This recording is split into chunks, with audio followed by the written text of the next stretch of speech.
All right, you're good to go. Hello, this is Group 1, and we're just reporting on the American Medical Association that we are reporting for this week. So in our group, we have Mike Oliver, Debbie Schappmeyer, Kevin Bermudez, Lacey Quinton, and Jill Waltemeyer. So here's just an outline of what we were asked to look into. So what is the AMA? When was it organized and founded? What is the organizational structure? Whom does it represent? Who is eligible to be a member? Is it a professional organization? What percent of all physicians in the U.S. are members? What policies has the AMA supported? And what policies have they not supported? And then we as well put in this question, which is how can students participate through the AMA, just knowing that they have various trade shows, etc. So the AMA was organized and founded in 1847, really to promote scientific advancement and improved public health. It was founded by Nathan Smith Davis when he was 30, and he was actually a physician at the Western New York College at the age of 20. And he was elected president of the AMA during the Civil War. That kind of just dates the AMA. And he served in the medical profession until 1904 when he died at 87. The organizational structure of the AMA is traditional. It has a CEO, a president, and many divisional vice presidents of their various business units. They think that the people of the American Medical Association is what makes the organization strong, and they really value the members of their association. It represents advocates for resident physicians, provides essential career development resources, and educates residents about issues facing the profession.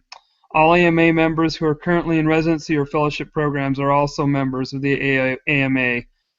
And it also represents the MSS, which is a medical student section, which is dedicated to medical students and developing leadership. Who is eligible to be a member? The membership is open to physicians who are either MDs or DOs or a recognized international equivalent.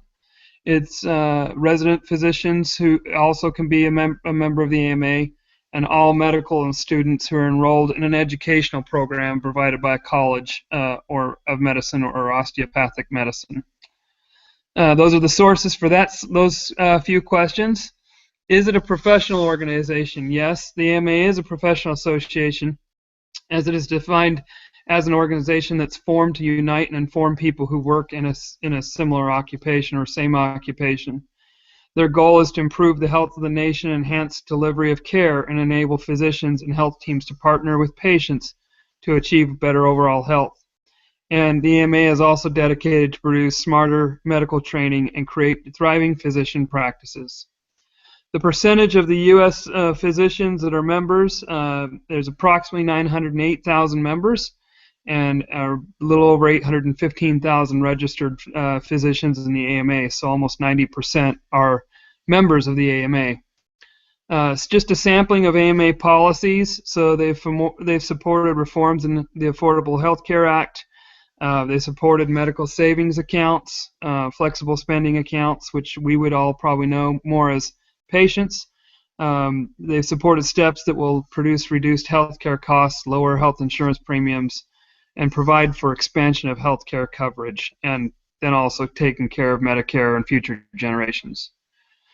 Another item that they've supported is kind of a universal single health care and focusing on unfair concentration of market powers of payers that are detrimental to patients and physicians.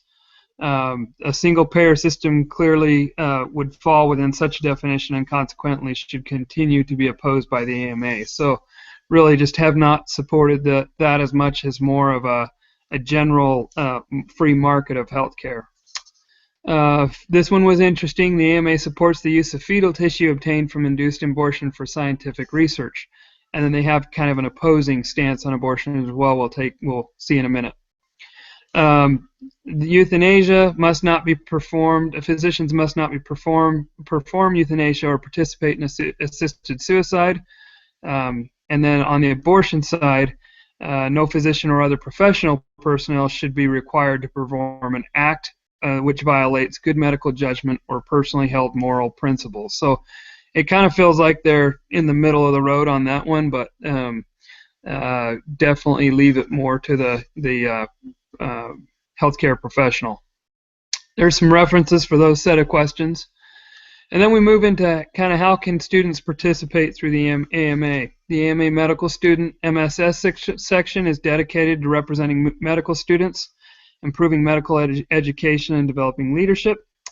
And opportunities for the medical students include membership in the AMA, national leadership opportunities, grants, awards, and scholarships, internships, fellowships, financial aid, resources, participation in the MSS national program and meetings, and various community service opportunities. Something that's kind of interesting about student membership in the AMA is it allows you to keep and build your knowledge. You'll get full access to AMA publications. You can share your perspective, gain expert support throughout your career, and enjoy special savings on insurance, financial services, medical supplies, travel, and more. So it sounds like they have a very profound membership benefits package. Here's some examples of available national opportunities for leadership. They have an MSS Governing Council, and like for example this year they were having a kind of an opportunity to participate in that governing council and in various positions in the council leadership. And then here's an example of a scholarship, and we thought that students might be interested in this in case you want to continue your profession or your degree in AMA opportunities. There are grants and scholarship amounts available for students. And then as well, depending on the career choices you take as a student, there are some internships and fellowships that are available through the AMA, particularly in their GRAF, Government Relations Advocacy Fellowship Program.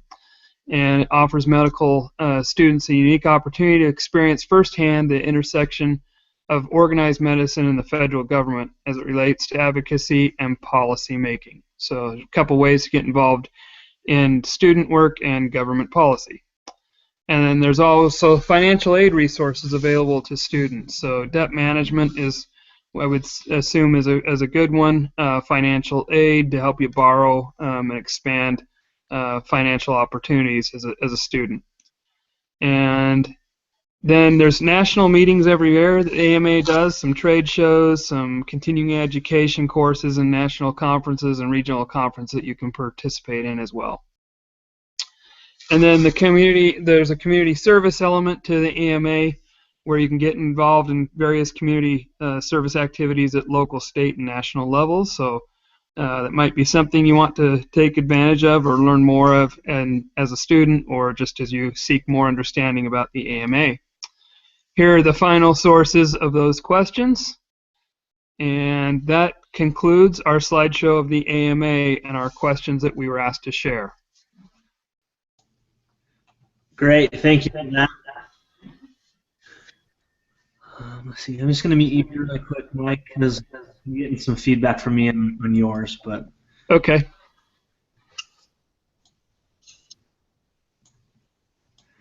Anyway, that was great. Good job, guys. It was, for some reason, it wasn't clicking through all the way. So what I'm going to do when I post this is I'm going to let the class know to pull up the slides. I'll include the slides on there and have them click through it as you go. For some reason, Google's being finicky. But no, that was a fantastic job. You can tell all of you guys did a lot of research and really looked into that. The AMA is a big organization and really important for our physicians in the healthcare industry. So I'm going to ask you guys some real quick questions, and then we'll go from there. So Mike, I'll ask you first. What was something that you learned or something that you didn't know about before you that may have surprised you or that caught your attention when you were studying about the AMA? Sure. So for me, I currently have a employment and healthcare software, so I'm very familiar with the AMA on kind of a business level with things that I get to transact with. But I guess I didn't realize how much, how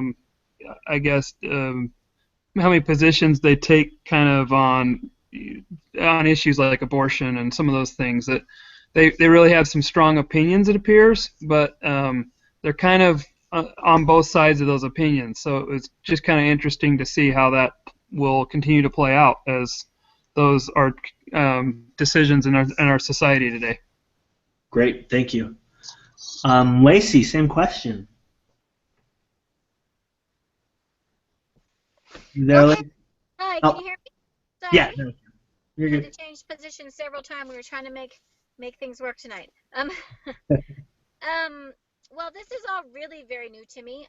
I'm new back to school, and I'm never have worked outside the home, and so the medical profession overall is just the few times that I've been to the doctor.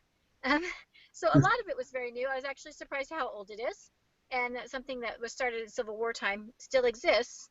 Um, I'm with Mike about though it was interesting some of their stances, and the one that caught my attention most was the assisted suicide, because that seems to be becoming something that was more popular. So I was surprised that they were against it, and I was curious as to whether or not they would change that stance ever.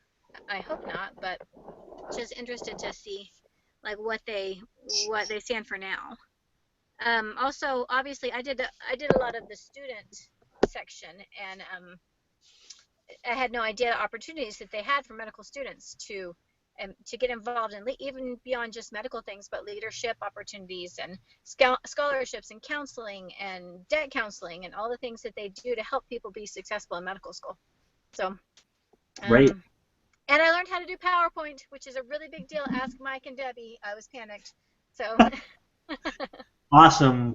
Well, your slides look great. You guys did a really good job. So, good job. Debbie, same question. Well, I was really surprised that they opposed a universal single-payer system. I've had some doctors and tell me that billing is a nightmare, and I'm thinking that if you're dealing with all these different insurance companies and things, that it would be much simpler and more efficient to have a single payer. And I've been reading this week, about how doctors value time and efficiency. I would think that would be a strong appeal, but apparently it's not. And it's, from what I gathered from what I did read about it, it appears that it's because they're very concerned about reimbursement and things, and maybe they're worried that if we go to a single payer system, it will set prices, and then they won't be able to charge the way that they do now or something. That's one thing that I'm thinking that maybe why they oppose it. They listed their reasons as they thought it would compromise patient care, and that's possible as well too. But that surprised me that they would take that stand, and I had kind of thought that they had supported the Healthcare Act, but apparently they did. But they are working for some revisions, especially concerning that section, those parts of it, as far as physician payment and reimbursement. Definitely. No, fantastic. I can definitely tell that all three of you learned a lot, and I learned a lot from listening to you. This is only my second round of going through the AMA presentation, and you guys did a really good job. Learned a lot. So, okay, I'm going to go ahead and stop the recording now, but I still have a couple questions for you guys after, so just hold on 1 minute.